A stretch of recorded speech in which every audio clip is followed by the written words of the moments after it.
नमस्कार, आज हम बात करेंगे महँगाई की। नेहरू ने कभी कहा था कि अगर किसी एक देश में युद्ध होता है तो उसका डायरेक्टली जो असर है दूसरे देश की महँगाई पर होता है और कहीं न कहीं कांग्रेस इस बात को सपोर्ट भी कर रहे हैं। पर अगर अब अभी जो है बात करें अभी कई जगह पे जो है युद्ध चल रहा है, चाहे वो रशिया-यूक्रेन के संघर्ष हो जो 4 साल से चला आ रहा है या जो अभी रिसेंट जो मिडल ईस्ट में युद्ध हो रहा है ईरान, इज़राइल और अमेरिका का जो सिचुएशन हो, उन सब में भी जो ना भारत में जो अगर महँगाई की बात करें तो ना तेल में कोई कमी हुई है अभी तक, ना महँगाई में कोई बढ़ावा हुआ है।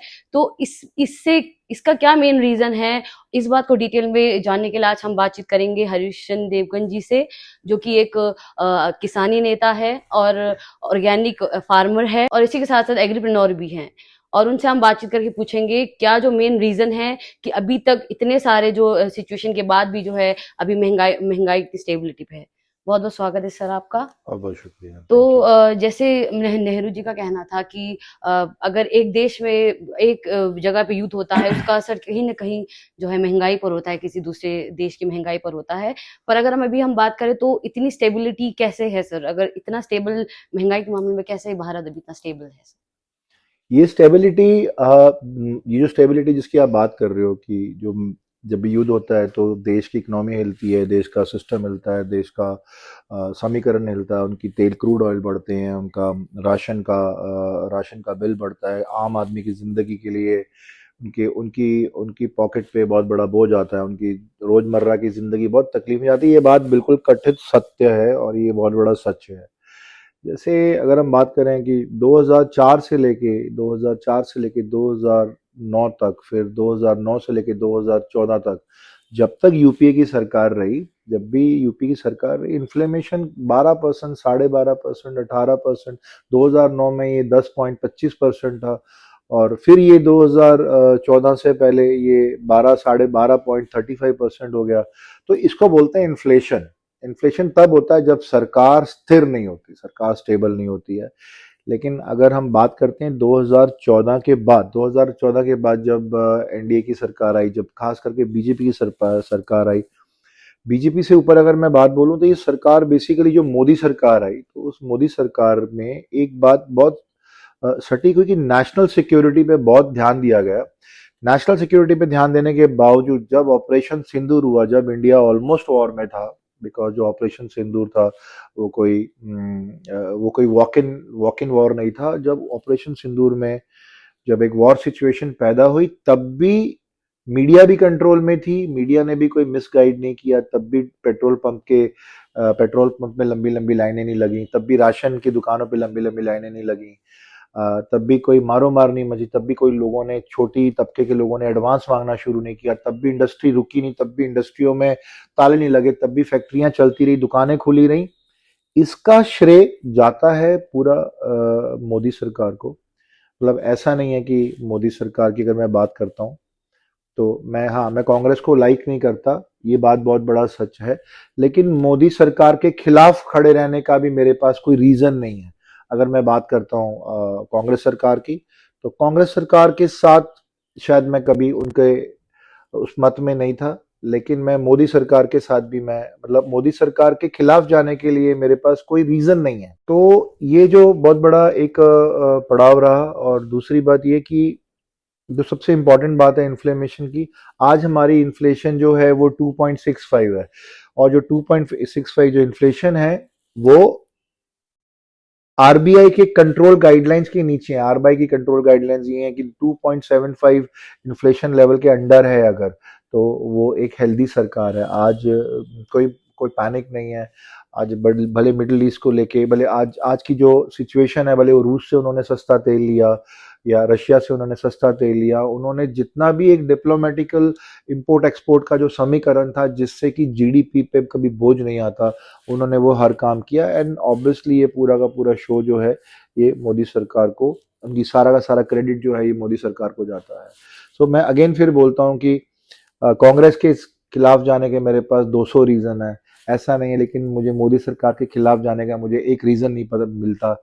मैं कोशिश भी करता हूँ, ढूंढना भी चाहता हूँ। मैं बहुत बड़ा क्रिटिक्स हूँ हर चीज का, और मैं क्रिटिसिज्म में बिलीव भी करता हूँ, क्योंकि क्रिटिसिज्म से ही रिजल्ट्स निकल के आते हैं। लेकिन मोदी सरकार के खिलाफ जाने का मुझे कोई रीजन नहीं दिखता, और कांग्रेस यूपीए की सरकार के खिलाफ बोलने के मुझे हजारों रीजन मिलते हैं। जी।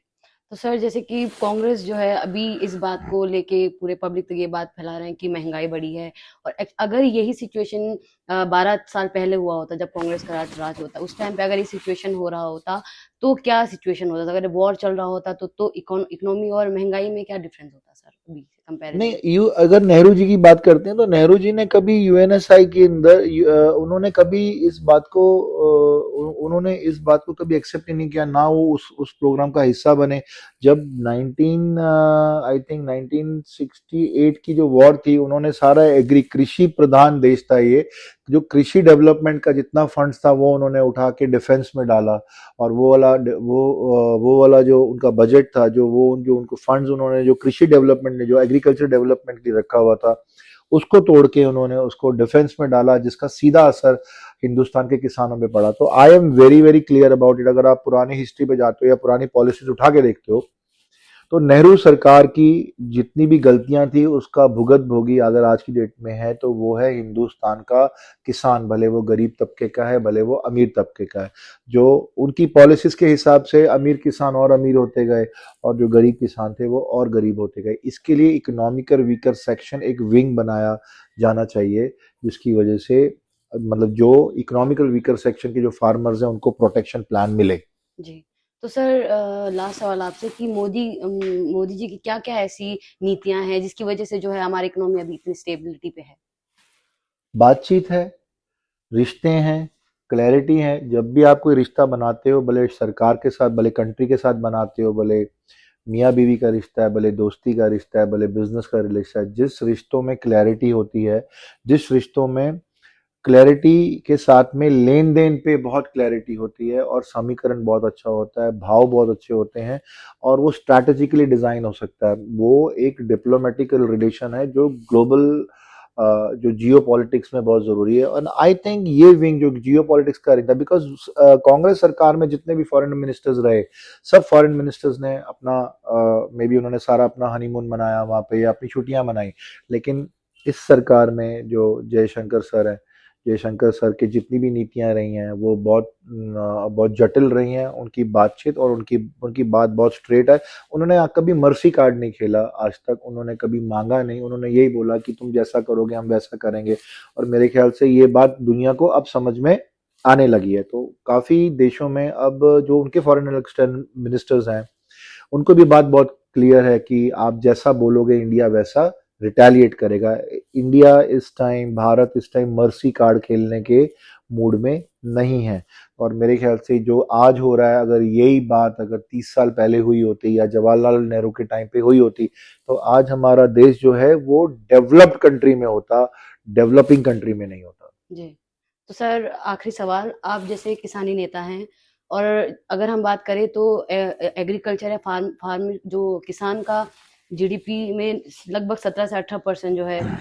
हिस्सा है, मतलब हम्म। योगदान देते हैं। हम्म। तो सरकार ऐसे कैसे जो है फार्मर्स को या एग्रीकल्चर सेक्टर को सपोर्ट कर रहे हैं सर? मतलब कैसे उनको एक प्लेटफॉर्म दे रहे हैं? किस तरीके से? हमारे जो एग्रीकल्चर मिनिस्टर शिवराज चौहान साहब हैं, एक तो मैं उनका बहुत बड़ा फैन हूँ। उसके दो रीज़न है। एक तो उन्होंने एज अ चीफ मिनिस्टर उन्होंने बहुत पारियां निभाई हैं। उन्होंने एज अ चीफ मिनिस्टर उन्होंने मतलब उन्होंने एक बहुत लंबा कार्यकाल काटा है। तो जो इंसान एज अ चीफ मिनिस्टर एक ही स्टेट का, एक ही राज्य के इतनी लंबी पारी जिसने चलाई हो, लंबी पारी खेली हो, तो उसको अंदर के जो रिमोट समीकरण है वो देखने समझने आते हैं। दूसरा, उन्होंने वो ग्राउंड लेवल नेता है। मतलब ऐसा नहीं है कि वो अगर एग्रीकल्चर मिनिस्टर हैं तो ग्राउंड से अवगत हैं, उनको ग्राउंड रियलिटी का पता है।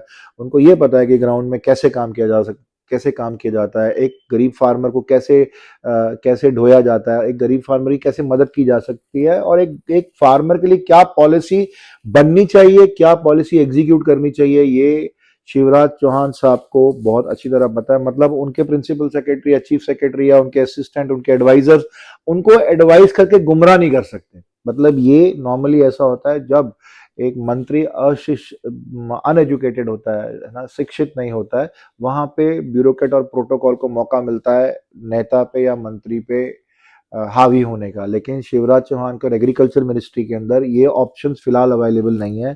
आई थिंक शिवराज चौहान साहब के सामने पढ़े लिखे ब्यूरोक्रेट, आईएएस, आईपीएस, जितने भी जो भी एग्रीकल्चर से रिलेटेड जो भी उनके एडवाइजर्स होंगे, वो उनसे मनोर कहानियां नहीं सुनते होंगे। वो जो भी बात करते होंगे स्ट्रेट करते होंगे। जी। और उनका एग्जीक्यूशन प्लान मैं बहुत बिलीव करता हूँ, बिकॉज जितने भी एग्जीक्यूशन प्लान उन्होंने, जितने भी फंड उन्होंने और जितनी सब्सिडीज एग्री फार्मर्स के लिए रिलीज करी है, वो बहुत ही गोल्डन सब्सिडीज हैं और बहुत ही ऑथेंटिक पॉलिसीज बनी है।